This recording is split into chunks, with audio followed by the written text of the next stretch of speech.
अब एक इकोनॉमी के अंदर जितनी भी इकोनॉमिक एक्टिविटीज होती हैं वो 3 टाइप की होती हैं। एक पहले को प्रोडक्शन कहते हैं, दूसरे को कंजम्पशन कहते हैं और तीसरे को इन्वेस्टमेंट कहते हैं। इस इन्वेस्टमेंट का दूसरा नाम कैपिटल फॉर्मेशन भी होता है।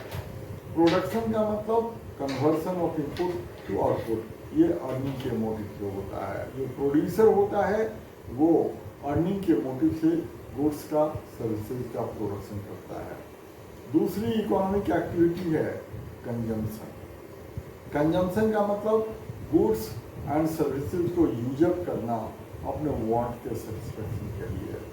और कैपिटल फॉर्मेशन या इन्वेस्टमेंट का मतलब होता है addition to the stock of capital assets during a given period of time. दूसरे सब्जेक्ट में इन्वेस्टमेंट का मतलब कुछ और होता है। इकोनॉमिक्स में इन्वेस्टमेंट का मतलब होता है एक टाइम पीरियड के अंदर जो कैपिटल एसेट्स हैं उसका स्टॉक कितना बढ़ा है, उसको इन्वेस्टमेंट कहते हैं।